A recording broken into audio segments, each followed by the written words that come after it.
से बोल दी शंकर भगवान की, बोल दी बबरहवा बाबा की, बोल दी जिगीरसर धाम की। देखिए एगो भक्त भोलेनाथ के दरबार में पहुंचल बड़न। सिद्धेश्वर नाथ से कहतरन कि हे नाथ, हम तो सब देवता से बोल रउए के मनले बानी। आ कैसे कहतरन गुरु भैया, गीत के माध्यम से सुने। भजन अच्छा लगी तो लाइक कमेंट शेयर फॉलो जरूर करब। कि सब देवों में महान ए भोला रउरे के मननी। कि सब देवों में महान ए भोला रउरे के मननी।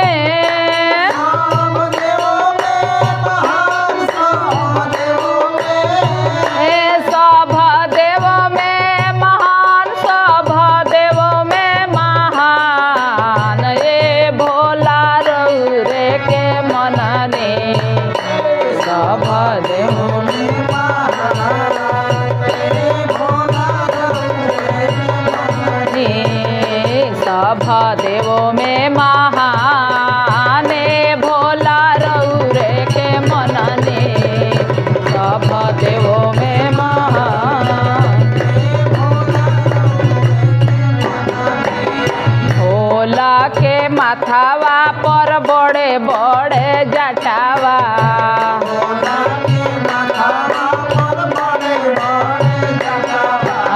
भोला के माथावा पर बड़े बड़े जटावा।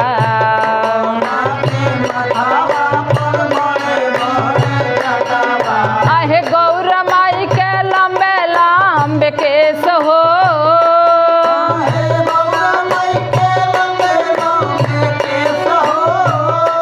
आहे गौरा माई के लंबे लंबे केस हो।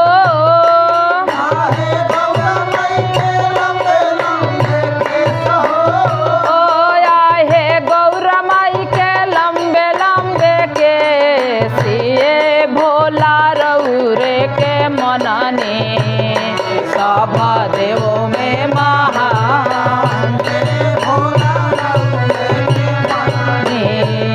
सब देवों में महान भोला रउरे के मनने।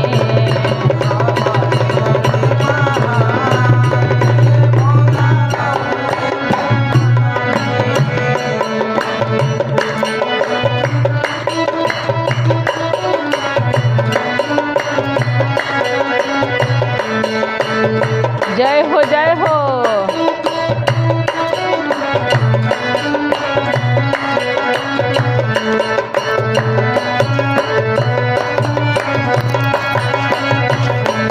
हर हर महादेव।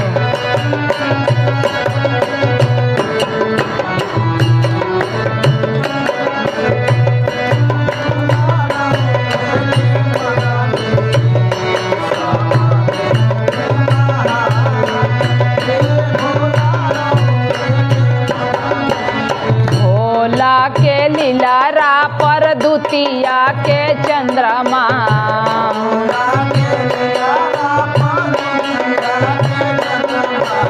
भोला के लीलारा पर दुतिया के चंद्रमा।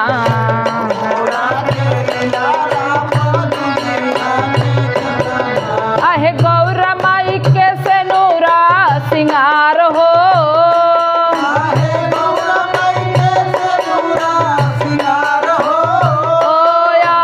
गौरा माई के सेनुरा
बिछुआ कुंडलवा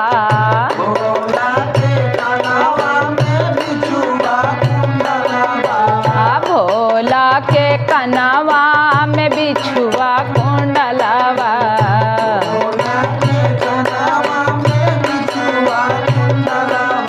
आहे गौरा माई के झुमुका तैयार हो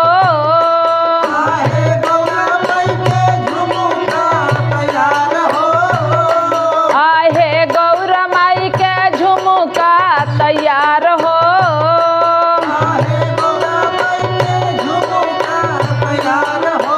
आहे गौरा माई के झुमुका तैयार ए भोला रउरे के मनने सब देवो में महान सब देवो में महान ए भोला रउरे के मनने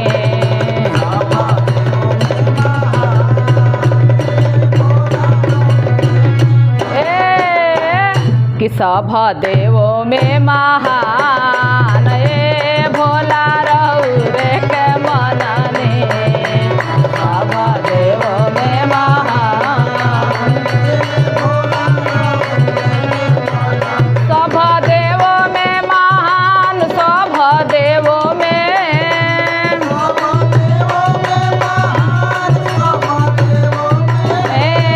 सब देवो में महान सब देवो में महान ए भोला रउरे के मनने सब देवो में महान ए भोला रउरे के मनने सब देवो में महान ए भोला रउरे के मनने सब देवो में महान ए भोला रउरे के मनने सब देवो में महान ए भोला रउरे के मनने। प्रेम से बोल दी शंकर भगवान की, बोल दी भक्त और भगवान की।